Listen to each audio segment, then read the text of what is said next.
Mobile का use इस तरह से होता है कि मोबाइल मेरे साथ है, लेकिन वो सिर्फ़ और सिर्फ़ बात करने के लिए या किसी तरह की इन्फॉर्मेशन निकालने के लिए है या कोई इंटरनेट यूज़ करने के लिए।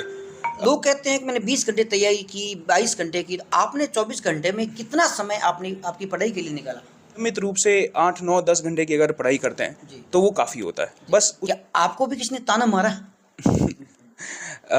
देखिए, मेरे साथ इस तरह की कोई घटना नहीं हुई है। जी। मेरे हिसाब से जब कॉलेज एक बार पूरी हो जाए जी। या कॉलेज का एकदम एंडिंग का पीरियड हो, आई थिंक उस समय ही तैयारी शुरू करनी चाहिए। बहुत पहले तैयारी शुरू करना मेरे हिसाब से इसमें सही नहीं होता है। नमस्कार, आप देख रहे हैं तिरंगा टीवी राजस्थान। मैं हूं आपके साथ रानीदान रावल।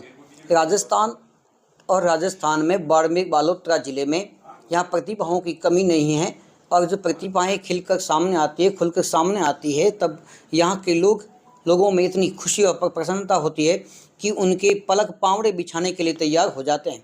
आज हम बात करते हैं, हमारे साथ जुड़ चुके हैं बालोतरा की ऐसी प्रतिभा विजय राघव जी गोयल, जिनका नाम ही विजय से शुरू होता है। तो उन्होंने यूपीएससी की किस प्रकार से तैयारी की और 229वीं की रैंक प्राप्त की। पहले इनको हम सर नमस्कार और हार्दिक बधाई। धन्यवाद सर। विजय राघव जी, पहले तो आप आपका पूरा परिचय दीजिए कि किस प्रकार से आपने तैयारी की, कैसे की, बालोतरा से उसके पूरा परिचय दीजिए। बिल्कुल। मैंने यहीं बालोतरा से मेरी प्राथमिक शिक्षा की थी। जी। उसके बाद मैं दिल्ली गया था, जहाँ पे मैंने आईआईटी दिल्ली से इलेक्ट्रिकल इंजीनियरिंग की पढ़ाई की। 2018 में मैं वहाँ से ग्रेजुएट हो गया था। 2018 के बाद मैं दिल्ली से ही मैंने यूपीएससी की कोचिंग शुरू करवाई। 1 से 1.5 साल मैं वहाँ रहा, और जब कोरोना काल आ गया था 2020 में, तब मैं घर पे आ गया था। तो पिछले 3 से 4 साल से मैं घर पे ही पढ़ाई कर रहा हूँ इसके बारे में। आप ये बताएं विजय राघव जी कि जिस प्रकार सोशल मीडिया का ज़माना है, मोबाइल का यूज़ होता है, तो आपने आपकी तैयारी के साथ में मोबाइल का किस प्रकार उपयोग किया या ये बिल्कुल साइड में रखा? देखिए, मेरे हिसाब से मोबाइल एक डिस्ट्रैक्शन होता है। जी। और ये चीज़ मैं यूपीएससी ही नहीं, जब मैं पहले आईआईटी जेईई की तैयारी कर रहा था, तब भी मैं समझ गया था। जी। पर दिक्कत की बात ये है कि आज की तारीख में अगर आप इंटरनेट नहीं हो आपके पास में, तो आप किसी तरह की इंफॉर्मेशन गेन नहीं कर सकते हैं। जी। तो मोबाइल का यूज़ इस तरह से होता है कि मोबाइल मेरे साथ है, जी। लेकिन वो सिर्फ़ और सिर्फ बात करने के लिए या किसी तरह की इंफॉर्मेशन निकालने के लिए है या कोई इंटरनेट यूज़ करने के लिए। बट किसी तरह का सोशल मीडिया नहीं, वो उससे बिल्कुल परे रहना पड़ता है। आपने लोग कहते हैं कि मैंने 20 घंटे तैयारी की, 22 घंटे की, आपने 24 घंटे में कितना समय आपने आपकी पढ़ाई के लिए निकाला? देखिए, मैं इस चीज़ में एक वास्तविकता बताना चाहूँगा। जी। मैं भी जब छोटा था, तब मैं भी इस तरह की बातें सुनता था, जी। और मेरे लिए वो एक डीमोटिवेशन होता था। मेरे को ये लगता था कि एक बंदा 24 में से 20 घंटे कैसे पढ़ाई कर कैसे सकता है। पढ़ाई? जी। सच्चाई ये है कि सर नहीं, 20 घंटा कोई पढ़ाई नहीं करता है। मैं सभी मेरे भाई बहन जो मेरे से छोटे हैं, उन सबको मैं यही बोलना चाहूँगा कि एक नॉर्मल अमाउंट ऑफ पढ़ाई 9 से 10 घंटा, जी। जितनी अगर आप मान लीजिए एक जॉब करने जाते हैं, तो भी आप 8 घंटे की जॉब करते हैं। जी। तो उसी तरह से अगर आप नियमित रूप से 8, 9, 10 घंटे की अगर पढ़ाई करते हैं, जी। तो वो काफ़ी होता है। बस उसमें वो नियमित रूप होना ज़रूरी है। जी। पुस्तकें ज़्यादा फ़ायदेमंद है, या उसके नोट्स बनाए हुए लाते हैं, या नोट्स खुद बनाते हैं, या आप कंप्यूटर से पढ़ाई करते हैं, या कोई सोशल मीडिया ऐप लिया है, उसकी क्या भूमिका रहती है? इन सभी चीज़ों को धीरे-धीरे इन सभी चीज़ों को यूज़ करना पड़ता है। आप देखिए, पुस्तक का कोई कोई अल्टरनेटिव नहीं है, जी, कोई विकल्प नहीं है। कोई विकल्प नहीं है जी। उसका। तो पुस्तक तो यूज़ करनी ही पड़ेगी, लेकिन सब चीज़ें पुस्तकों में नहीं मिलती है। नहीं मिलती। तो अगर कोई ऐसी चीज़ है जो पुस्तक में नहीं मिली, तो उसको आप किसी दूसरी जगह से लोगे, या तो आप सोशल मीडिया ऐप से लो, जो आज की तारीख में व्हाट्सएप या टेलीग्राम पे काफ़ी ऐसे चैनल्स हैं जहाँ पे आपको इन्फॉर्मेशन मिलती है। वहाँ नहीं मिले तो आप इंटरनेट पे गूगल हो गया या कोई दूसरी संस्था होगी, वहाँ से आप कोई किसी तरह की इन्फॉर्मेशन लेते हैं। तो इन सभी का यूज़ आपको एक बैलेंस वे में करना पड़ता है, लेकिन पुस्तकों का कोई अल्टरनेटिव नहीं है। उसके बाद में नोट्स की अगर बात होती है, तो जब आप 4 बार चीज़ें पढ़ लेते हैं, उसके बाद आप चाहते हो कि एक छोटे संक्षेप वे में ही हर चीज़ हो जाए, तो उस समय आपको नोट्स बनाने पड़ते हैं। जी। एक महत्वपूर्ण बात ये होती है कि लोग इतनी बड़ी परीक्षा का नाम लेते ही उसमें पसीने छूट जाते हैं, डर जाते हैं, डिमोटिवेशन हो जाते हैं। तो इसमें भाषा का कितना महत्व है? अंग्रेजी भाषा में तैयारी करें या हिंदी में करें, कि क्या है? देखिए, अगर मैं ऑफिशियल वे में बताऊं, तो आप चाहे अंग्रेजी से हो चाहे हिंदी से हो, कोई फ़र्क नहीं पड़ता है। दूसरा नंबर प्रॉब्लम ये आती है कि अगर आप किसी तरह की इन्फॉर्मेशन पता करते हैं या कोई तरह की आप किसी टीचर से पढ़ाई करते हैं या कोई किताब लेते हैं, जनरली वो सारी चीज़ें इंग्लिश में मिलती है। जी तो एक हिंदी भाषी या कोई लोकल लैंग्वेज का अगर कोई विद्यार्थी है तो उसके लिए ये एक तकलीफ हो जाती है कि उसको इन्फॉर्मेशंस या पुस्तकें मिलेगी नहीं। जी अगर उस चीज़ को अगर हम सॉल्व कर लें, जी अगर उसको एक अच्छी गाइडेंस मिल जाए अपने भाषा के अंदर, तो चाहे वो अंग्रेजी से हो, चाहे वो किसी दूसरे लैंग्वेज से हो, कोई फ़र्क नहीं पड़ेगा। जी एक महत्वपूर्ण बात है जो यूपीएससी की तैयारी करते हैं, जिसको कहते हैं, लोग कहते हैं आईएएस की तैयारी करते हैं, कोई कहते हैं कलेक्टर की तैयारी करते हैं। एक प्रमुख बात हो, हालांकि इधर अपन नहीं होता है, लेकिन आमतौर पर ऐसा होता है कि जब इतनी बड़ी तैयारी करते हैं, लोग कई बार ताने मारने शुरू कर देते हैं कि ऐसा कौन सा कलेक्टर बन जाएगा। क्या आपको भी किसी ने ताना मारा? देखिए, मेरे साथ इस तरह की कोई घटना नहीं हुई जी है ना? और मेरे हिसाब से ऐसी कोई बात नहीं होती कि वो बहुत बड़ी चीज़ है। एक हिसाब से अगर आप यूपीएससी की तैयारी करते हो तो आप एक सिविल सेवक, एक समाज सेवक बनते हो। जी तो वो सेवक सेवक की भूमिका होती है एक समाज के अंदर। वो एक अच्छी बात है कि भाई समाज में कोई अगर अच्छा काम करता है तो उसकी ख्याति होती है, जी और उसी के पीछे इस परीक्षा की भी ख्याति है। तो चूंकि लोगों को लगता है कि हाँ, आगे जाके ये बंदा हम सब की भलाई करेगा, हम सबका विकास करेगा, तो उसके लिए एक प्रेम उभरता है समाज के अंदर, और वही उसी के कारण इसकी ख्याति होती है। ताने मारने वाली चीज़ मेरे साथ कभी मैंने नहीं देखी है। जी एक प्रमुख बात अपन को ये भी देखने को मिलती है कि जब हम बच्चे तैयारी करते हैं, लेकिन बहुत बाद में उनको याद आता है कि हमें तैयारी करनी चाहिए। तो आपने कौन सी कक्षा से या किस वर्ष से ये सोचा कि मुझे भी तैयारी करनी चाहिए? मैंने शायद 2017 से पहले नहीं सोचा था कि मैं तैयारी करूं। मैंने 2018 में ही तैयारी करनी शुरू की है। जी जब मैं अपने कॉलेज में था तभी मेरे को यूपीएससी का एक प्रॉपर एक्सपोजर मिला था, जी और फिर मेरे को समझ में आया कि हाँ, ये जो परीक्षा है उसमें आप एक बहुत अच्छा काम कर सकते हैं, आप देश की सेवा कर सकते हैं। तो मेरे को लगा कि इस चीज़ में जाना से जीवन ज़्यादा एक सफल जीवन कहलाएगा, कंपेयर टू मैं एक कोई दूसरी पढ़ाई करूं।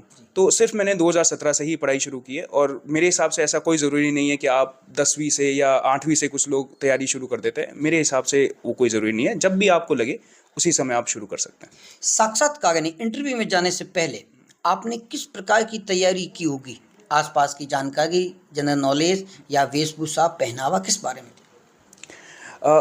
इंटरव्यू की जब परीक्षा होती है, जी एक चीज़ पता होनी चाहिए कि इंटरव्यू एक बहुत ही सरल जी सिस्टम होता है। जी लेकिन वो अलग बात है कि एक डर ज़रूर रहता है, एक नर्वसनेस ज़रूर रहती है, जी तो वो एक अलग बात होती है। लेकिन इंटरव्यू एक काफ़ी सरल प्रोसेस होता है, जी और उसको उसी सरलता के साथ अगर हम लें तो वो काम करता है। अगर हम उसको फालतू में कॉम्प्लेक्स करेंगे जी तो फिर वो बात बनती नहीं है। तो हम भी मैंने दिल्ली में जब इंटरव्यू के लिए भी गाइडेंस ली थी, तो हमें यही सिखाया जाता था कि just be true to yourself, मतलब आप जैसे हो वैसे आप खुद को वहाँ पे बताइए।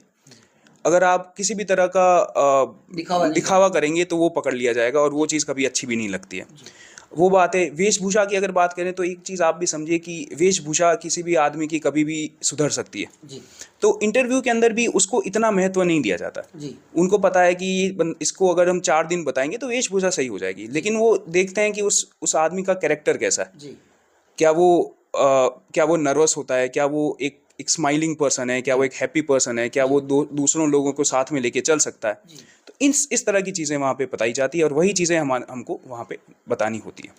आपके साक्षात्कार इंटरव्यू की ऐसी कोई बात बताओ, खास क्या घटना घटी या ऐसा क्या आपको इम्प्रेशन पड़ा आपके दिलो दिमाग में, वो आप बताइए जो लोग जानना चाहते हैं।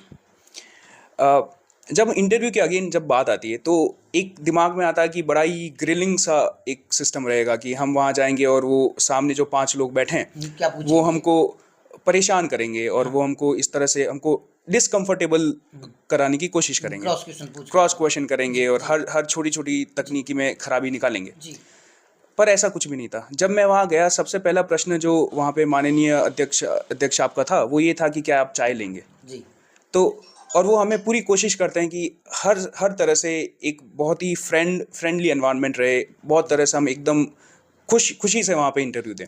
तो वो एक चीज़ है कि इंटरव्यू देना में, इंटरव्यू के अंदर जो भी चीज़ें होती हैं वो बड़ी ही नाजुकता और बड़ी सरलता के साथ होती है। तो वो एक बड़ी विचित्र चीज़ थी जो मेरे को नहीं पता थी पहले। विजय राघव जी, एक कई बार अधिकारी बनने से पहले सोचते हैं कि मैं समाज सेवा करूंगा, मैं ऐसा करूंगा, सबका भला करूंगा, लेकिन जब अधिकारी बनते हैं तब वो अपना पीछे वाला बैकग्राउंड भूल जाते हैं। जब कुर्सी पर बैठते हैं तब लोगों को लगता है इतना खड़ूस अधिकारी आया है जिससे लोग बात करने से कतराते हैं, सामने जाने से कतराते हैं। आपके दिलो दिमाग में क्या लगता है जब आप कुर्सी पर बैठेंगे, अधिकारी बनेंगे, तब आपके दिलो दिमाग में आम जनहितैषी भावना क्या रहेगी? सर, मैं पहले इसमें एक चीज़ ये बोलना चाहूँगा कि ये जो आपने चीज़ बताई, जी ये हो सकता है कि 100 में से एक बंदे के साथ हो रहा हो। जी तो ये बहुत ज़रूरी है कि हम इसको जनरलाइज ना करें। जी अगर भारत आज की तारीख में प्रगति कर रहा है तो वो इन्हीं लोगों के कारण कर रहा है। जी तो बहुत सारे अच्छे लोग हैं जो काम करते हैं। हाँ, हो सकता है कि देर आर बैड एप्पल्स, एक आधे लोग गलत काम में निकल सकते हैं, जी। पर उससे हम पूरा जनरलाइज नहीं करना चाहिए कि हर बंदा खड़ूस होता है या नहीं होता है। नहीं।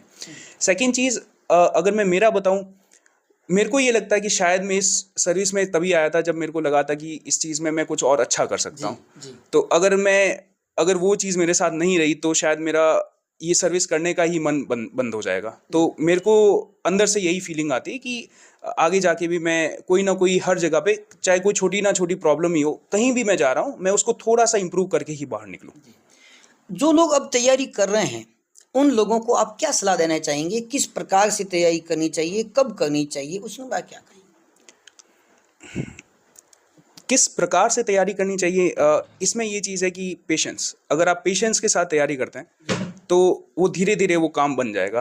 हर चीज़ का एक समय होता है। ऐसा नहीं कि आप चुटकी मारेंगे और आपकी तैयारी कंप्लीट हो जाएगी। जी कुछ साल लगेंगे, बस आपको धैर्य रखने की ज़रूरत है।